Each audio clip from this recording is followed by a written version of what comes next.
सूरज के पास कोई काम नहीं था, इसलिए वो काम की तलाश कर रहा था। वो अपने दोस्त रामू की दुकान पर मटन करी खा रहा होता है। तभी उसे परेशान देखकर रामू उससे पूछता है, क्या हुआ सूरज, तुम थोड़े परेशान लग रहे हो? अरे हाँ, अब जब मेरे पास कोई काम नहीं है तो परेशान तो होऊंगा ही। अगर ऐसी बात है तो तुम मेरे साथ काम कर सकते हो। तुम्हारे साथ? कौन सा काम? तुम मेरी दुकान में मेरे साथ मटन करी बेचा करो।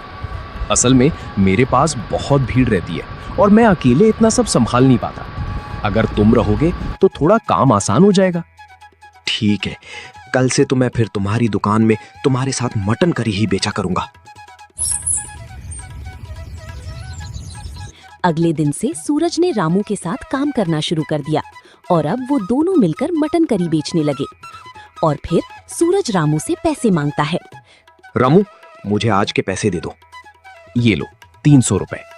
वैसे कमाई तो आज बहुत अच्छी हुई है ना, लेकिन फिर भी तुम मुझे सिर्फ 300 रुपए दे रहे हो। जो भी मैंने कमाया है उसमें से मुझे सामान का खर्च भी तो निकालना होगा और फिर मेरी मेहनत भी तो है। लेकिन फिर भी अगर तुम कह रहे हो तो मैं तुम्हें 100 रुपए और दे देता हूँ। ये लो। सूरज 400 रुपए लेकर घर आता है और सोचता है, वैसे 400 रुपए कम तो नहीं है, लेकिन जिस तरह से आज रामू की कमाई हुई है मुझे कम से कम 600 रुपए तो मिलने चाहिए थे। कोई बात नहीं, कल देखता हूँ रामू मुझे कितने पैसे देगा। अगले दिन सूरज रामू के साथ दुकान पर काम करता है और शाम को वो उससे पैसे मांगता है। आज कितने की कमाई हुई है रामू? आज तो 2000 रुपए की कमाई हुई है। अच्छा, तो फिर इसमें से 1000 रुपए मेरे हुए और 1000 रुपए तुम्हारे। अरे सूरज, ऐसे थोड़ी ना होता है। ये पूरे दिन की कुल कमाई है, इसमें से दिन भर का खर्चा भी तो निकालना होगा। बहुत सारा खर्चा होता है। अच्छा, फिर भी दिन भर में कितना खर्च हुआ है सामान का? कम से कम 800 रुपए खर्च हुए हैं। तो फिर लाओ मेरे 600 रुपए। ऐसा नहीं है सूरज, मैं मानता हूं कि तुम मेरा साथ दे रहे हो, लेकिन फिर भी ज्यादातर काम मुझे ही करना पड़ता है। उस हिसाब से जो 400 रुपए मैं तुम्हें देता हूं वो काफी है। ठीक है, कल से मैं तुम्हारे साथ काम नहीं करूंगा। सूरज 400 रुपए लेकर चला जाता है और रामू सोचता है, जब मैं अकेला काम करता था तब 1500 से 1600 रुपए कमा लेता था और सूरज के आने से बिक्री भी इतनी नहीं बढ़ी कि मैं उसे दिन का 600 या 800 रुपए दे दूं। मैं तो उसे सिर्फ 400 रुपए ही दूंगा। अगर उसे काम करना है तो करे।